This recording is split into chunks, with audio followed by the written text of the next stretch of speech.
All right, we are here today for an add-on build for the stainless steel smelter.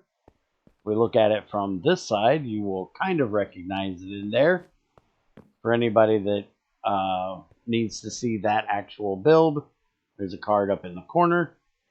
But we, thanks to XAR and Net, have worked out a bit of a multi-smelter here for it, and also a load button. So for anybody that's watched the original build, you always had to have a hopper here that would preload your crucible, and Net has worked out this little button idea here. So when we hit it, it'll drop it. So basically we have ultimate up there, stainless steel down here, and we can pick whichever one we want. Doing that does absolutely nothing. So you can flip it all day, doesn't matter.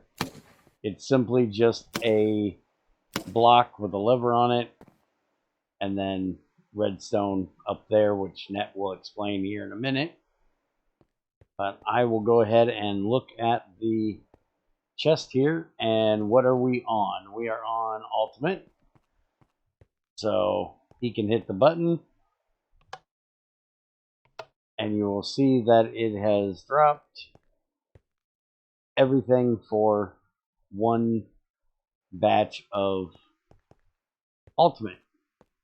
And so for anybody that wonders, yes, you can do ultimate in a ceramic crucible. You do not need to upgrade the crucible for this. The only thing that you will have to change for this is the pour. You'll need to up that to 2180, and that'll do absolutely nothing different for the stainless, so just leave it at that. That is the only major change that has to be done to the stainless for the ultimate to work. Now, moly does not melt below ceramics crucible or ceramics temperature, but since it's only 1 part out of 9, it isn't a problem. It melts lower. I'll go ahead and show you the recipe here for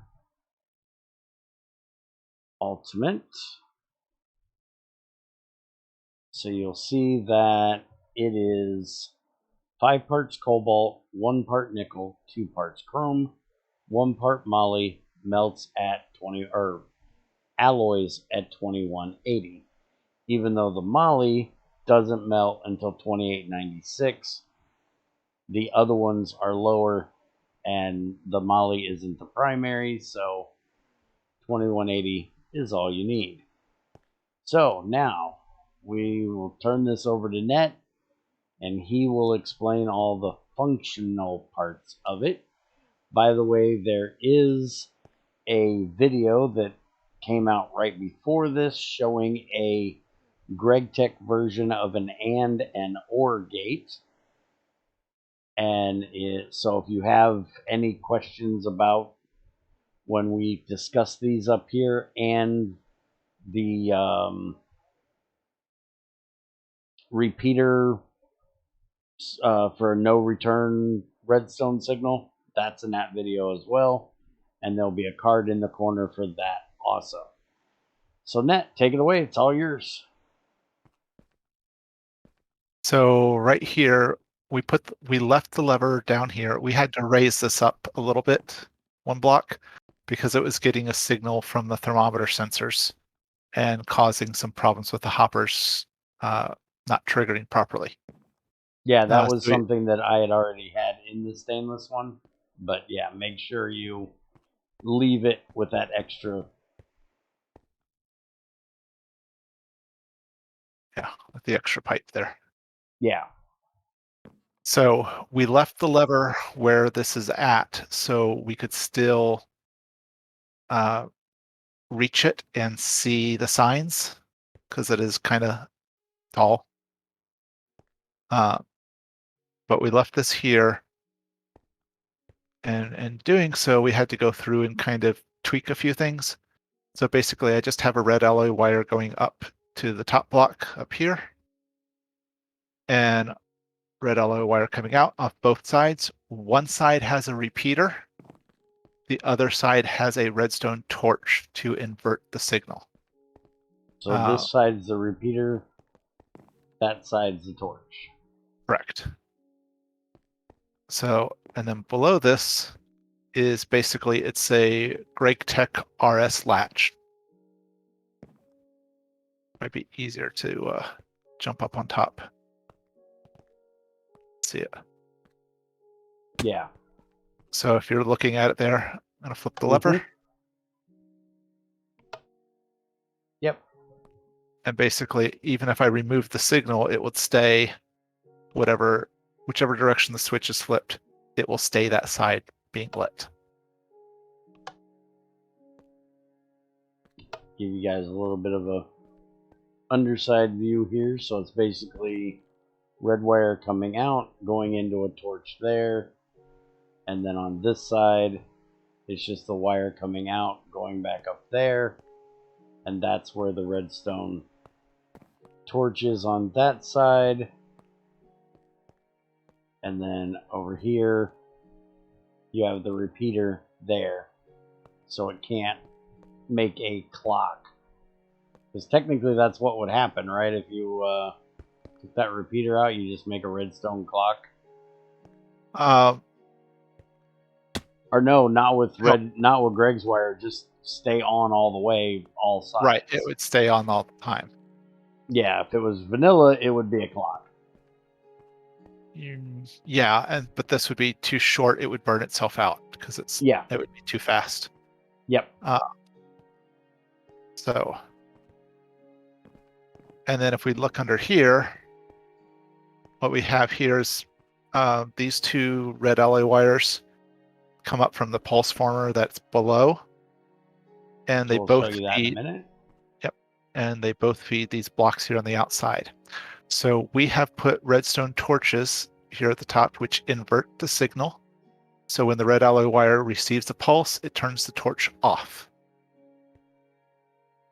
And then on the other side, we have added a redstone torch on the RS latch that feeds into the block on the other side. So whichever side has the signal, that side is off. And basically between the two blocks is an OR gate. So since the redstone's inverted, when it gets a pulse from below, and if you're looking at that side here, it's a pulse. And we'll get a pulse. And of course, it's going to make a liar out of me right now. No, it's because there's stuff in the... Oh, that's right. Let me take this out for a moment. Yep. Okay. There you go. Now it pulsed. All right. And that's because it got a pulse from downstairs because he emptied the thing. But it's essentially the same way. Otherwise, it would get the pulse from the other wire. Because one of these is running from the pulse former. The other one's running from the button thing, which we'll show you in a minute. Yeah. And so before, what we had a problem with on the previous version of this is that this red alloy wire would be lit when you flip the switch from one side to the other. We have isolated now with this big OR gate here that we have on both sides. So basically the hoppers will always have a redstone signal except for when they get a pulse from the pulse former below. So this way, or the button click, yes. But with that, they will keep their materials in there until they get a signal, and the signal's inverted. So it's an OR gate, an inverted OR. So it's it works. We've had many iterations of this build trying to get it to this state. We learned before we did this recording today at the last minute. We've actually been working on this for probably over an hour, trying to get the new part all working properly because I tried to preload all of the chests on both sides and just dumped everything in. So now we have a bear-proof system where you can do that, and until you hit the lever and hit the button, you ain't getting anything. So it's quite nice. I like it. All right, so let's take them downstairs and we'll show them what you guys did downstairs here. Yeah. So basically that red wire right there is coming down from the button. Right. So, and this red alloy wire here is coming down from the weightometer on the crucible. Correct. So right now, and then this right here is a vanilla OR gate. So it can take the signal from one side or the other side. And because this is a redstone torch at the end of the wire, it basically inverts the signal from the crucible. So when it's empty, it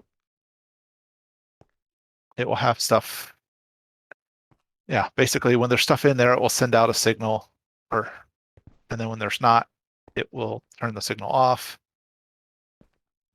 But basically what that does is this is the output torch here. And then when it's out of material, it will toggle the signal off, which will turn this redstone output torch on briefly. And then it will come through the pulse former, and the pulse former will send out a signal to both sides. These repeaters aren't actually needed anymore because of the way we did upstairs. Before it used to backfeed a signal, and we put the repeaters in there to stop that. This can actually be removed at this point. These don't do anything. Okay. But that's because we've changed the upstairs a little bit. Now that that's now that the hoppers are isolated, where they always have a signal, these aren't needed. Okay.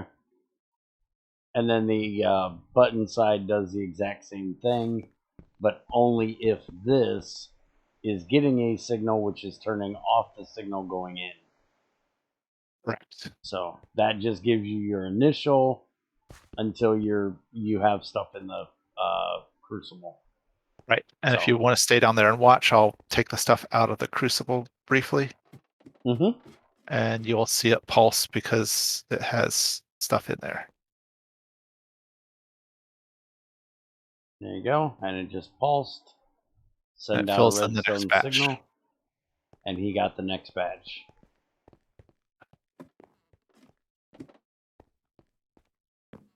And I've tested it out before we did the upgrade to the thing here, and it worked great. I made I think like 6 stacks of ultimate now out of it. We've made at probably 3 or 4 stacks of stainless out of it, and as you can see, every time we remove everything, it'll pulse and we'll get the next batch, and it's pretty flawless. So the only thing you'll have to do different is change that back to the crucible. Here, you want to hit it to you got on stainless now. All right, we'll pop everything out of here, and now instead of getting the stuff for ultimate, we'll get the stuff for stainless. So you can do them back to back, just gotta hit the lever. So hope you guys enjoyed. If you have any questions, let me know. If it's on the actual redstone, I will have to have Net answer the question. Or if you have questions about it, you can also go directly to our Discord and talk to Net, and he can maybe help you a little bit better. I am not the greatest with redstone. I'm trying to learn, but I don't think I am anywhere near building something this extravagant. Oh, and Crazy has figured out how to make this into a multi-smelter, as in that she can do other things. So if you notice, the signs here is 1, 1, 2, and 5. So if you need to do a thing that needs a 2 to 1, that just means that you put nothing in the 5 and nothing in that 1, and then it will give you, when it gets its redstone signal, just 2 and 1. So if you were doing Invar, which we have actually set up over here, you could do that also with this system. You can also do Electrum, which is 1 and 1, by using those two instead of those. And if you wanted to do red alloy, which we have set up over there, you could do that with the oh no, you can't, because we don't have a 4. We have a 5 and a 6. Well, we So could yeah. actually make a multi-smelter and just have it, put a bunch of hoppers with 1, 2, 3, 4, 5, 6. We could. And it could make whatever you need. Yep. It's just matter of adding on more to the butt of this. Maybe we'll have to try that at some time and get a full alloy multi-smelter in here. But I think we'll have to build that somewhere else, because I think we're running out of room for this build. Yeah. The only downside to a multi-smelter is you can't do anything else with it while it's running something. Yeah, that's the nice thing about having the individual ones. I can run brass here and Invar there and stainless here and red alloy over there all at one time. So yeah. But anyways, that's our build. Hope you guys enjoyed. Again, let us know if you have any questions, comments, or concerns. And I will see you guys next time.